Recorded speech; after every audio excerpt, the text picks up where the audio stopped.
Assalamualaikum warahmatullahi wabarakatuh. Perkenalkan, nama saya Rizky Amelia. Saya di sini akan menjelaskan tentang tugas training hari kedua yang dimana menjelaskan tentang individual system, metode variation skill dengan teori dasar dalam psikologi pendidikan. Yang di sini saya akan menjelaskan pengertian dari individual system. Individual system adalah pendekatan belajar yang berpusat pada individu anak sebagai subjek yang dimana proses pembelajaran yang disesuaikan dengan kebutuhan minat belajar pada masing-masing anak. Mengapa pendekatan yang dilakukan harus individual system? Karena setiap anak memiliki kebutuhan dan gaya belajar serta kemampuan yang berbeda. Apa tujuan yang diinginkan dengan melakukan pendekatan secara individual system? Tujuannya adalah untuk mengadaptasi proses pembelajaran atau pengembangan pada anak agar sesuai dengan kebutuhan dan minat kemampuannya masing-masing. Di Bimba ada murid dan guru. Perannya masing-masing.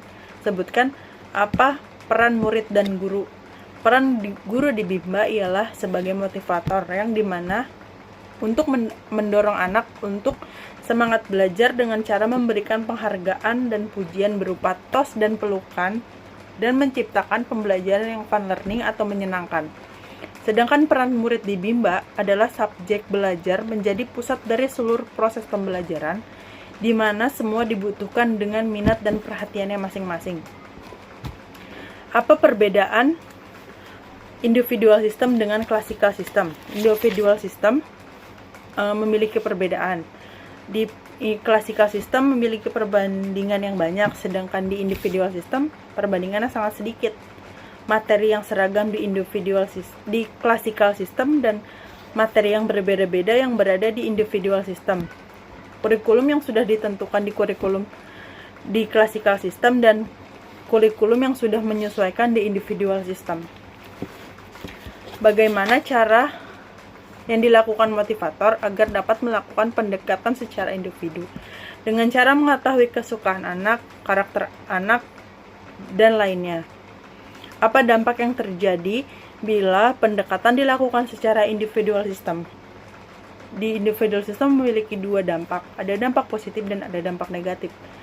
Dampak positifnya ialah anak dapat berkembang secara optimal saat belajar dengan suasana yang menyenangkan atau disebut dengan fun learning. Sedangkan dampak negatifnya ialah kurangnya interaksi pada anak karena terlalu fokus pada satu individu.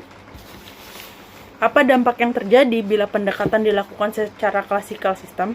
Dampak yang terjadi apabila pendekatan secara classical system, anak akan bertahap untuk mendekatkan diri kepada motivator.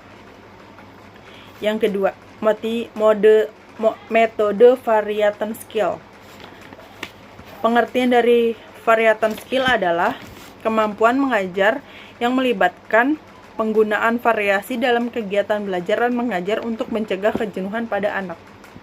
Mengapa kegiatan belajar harus bervariasi? Untuk mengatasi dan mencegah kebosanan pada anak-anak dengan meningkatkan motivasi dan mengakomodasikan gaya belajar. Apa tujuan yang diinginkan dengan memvariasi kegiatan belajar? Mengatasi kebosanan pada anak, serta meningkatkan motivasi dan semangat pada anak-anak usia dini. Sebutkan tiga aspek yang berada di dalam pelajaran. Kognitif, aspek afektif, dan aspek psikomotorik. Kegiatan apa yang termasuk dengan aspek kognitif?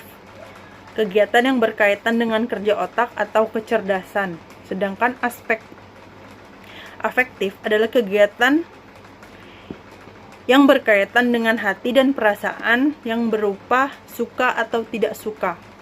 Sedangkan kegiatan yang termasuk aspek psikomotorik adalah kegiatan fisik yang berkaitan dengan penggunaan dua tubuh.